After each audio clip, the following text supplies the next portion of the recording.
Assalamualaikum warahmatullahi wabarakatuh. Bismillahirrahmanirrahim. Alhamdulillahi haqqa hamdih, wa salatuhu wa salamuhu ala sayyidina Muhammadin nabiyyi wa ala alihi wa sahbihi min ba'dih. Fala khafa ala dhi qalbin salimin wa fikrin mustaqimin anna syarafal ilmi la yukram wa ma warada fi fadlihi la yuhsaru. Para muslimin wal muslimat rahimani wa rahimakumullah. Di sini saya akan melanjutkan kisah singkat Nabi Isa alaihissalam dalam rangka diangkatnya Nabi Isa menjadi rasul. Ketika Nabi Isa alaihissalam diangkat menjadi rasul, ketika beliau berumur 30 tahun. Sejak saat itu Nabi Isa alaihissalam mulai berjuang menyiarkan agama Allah subhanahu wa ta'ala, membeberkan kesalahan dan kesesatan pendeta-pendeta Yahudi yang telah jauh menyimpang dari ajaran Taurat Nabi Musa alaihissalam. Karena itu ia menyuruh Bani Israel agar mereka mematuhi perintah dan menjauhi larangan Allah subhanahu wa ta'ala. Nabi Isa alaihissalam berdakwah supaya mereka bertobat kembali ke jalan yang benar, yaitu ajaran Taurat Nabi Musa alaihissalam. Namun dakwah Nabi Musa alaihissalam mendapat perlawanan dengan berbagai fitnah dan ejekan. Mereka meminta Nabi Isa alaihissalam untuk membuktikan kenabian dan kerasulannya.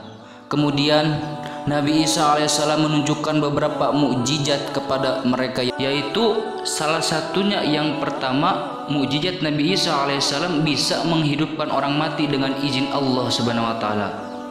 Lalu Nabi Isa alaihissalam menerima wahyu kitab Injil. Nabi Isa alaihissalam bisa menurunkan hidangan dari langit.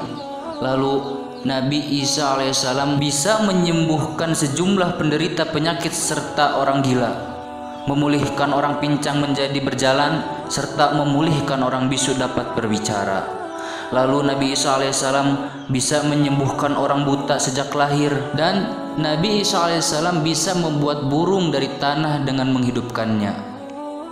Setelah itu Nabi Isa alaihissalam menunjukkan beberapa mukjizat. Mereka tetap saja ada yang tidak percaya.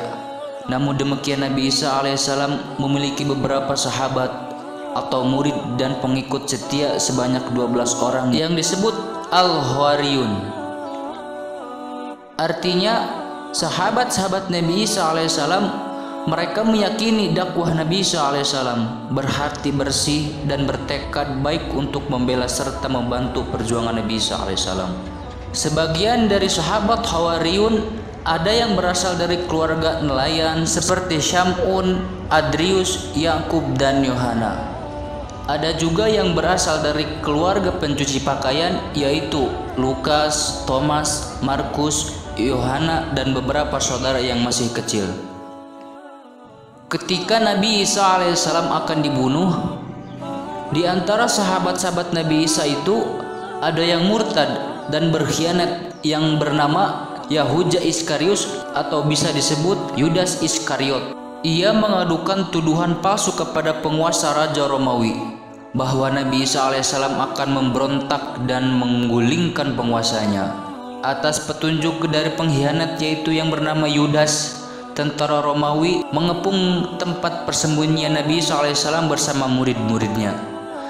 Dalam keadaan berbahaya itu, Allah subhanahu wa ta'ala menyelamatkan Nabi Isa alaihissalam.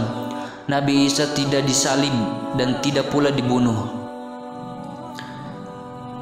Tetapi Allah subhanahu wa ta'ala mengangkatnya sebagaimana dijelaskan dalam Al-Quran surat An-Nisa ayat 157, wa ma qataluhu wa ma salabuhu walakin subbiha lahum, yang bagaimana artinya, padahal mereka tidak membunuhnya dan tidak pula menyalibnya, tetapi yang mereka bunuh adalah orang yang diserupakan dengan Nabi Isa alaihissalam.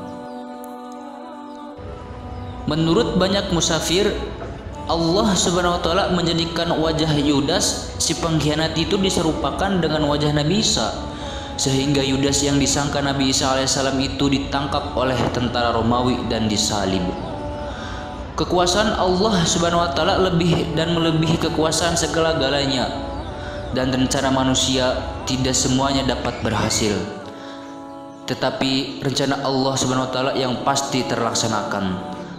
Allah Subhanahu wa taala berfirman dalam Al-Qur'an surat Maryam ayat 35, "Ma kana lillahi ayyantakhidha min waladin subhanahu.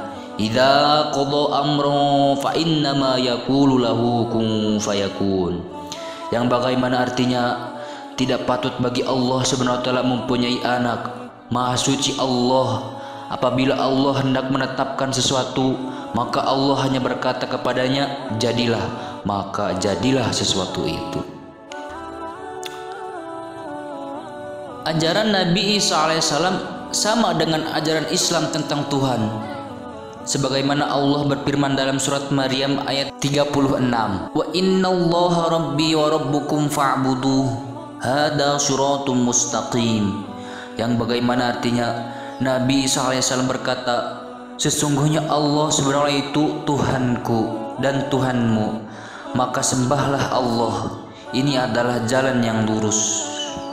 Jadi kesimpulan Nabi Isa alaihissalam itu lahir tanpa ayah karena kekuasaan Allah lah sehingga sesuatu dapat terjadi. Lalu Tuhan Maha Kuasa menjadikan manusia tanpa ibu dan anak seperti Nabi Adam alaihissalam, kemudian menjadikan Nabi Isa alaihissalam tanpa ayah. Semuanya karena kekuasaan Allah. Ajaran Nabi Isa alaihissalam sama dengan ajaran Islam dalam masalah ketuhanan, yakni bahwa Allah Subhanahu wa taala itu Maha Esa dan tidak ada yang menyamainya. Nabi Isa alaihissalam tidak dibunuh dan tidak disalib, melainkan yang dibunuh adalah sahabat Nabi Isa alaihissalam yang diserupakan Allah dengan Nabi Isa alaihissalam. Sahabat-sahabat Nabi Isa alaihissalam disebut Al-Hawariyun. Mereka berjumlah 12 orang. Bedanya Al-Hawariyun dan sahabat-sahabat Nabi Muhammad alaihissalam, yaitu kalau Al-Hawariyun jumlah terbatas 12 orang, sedangkan sahabat Nabi Muhammad alaihissalam jumlah lebih dari 12 orang, yakni tidak terbatas.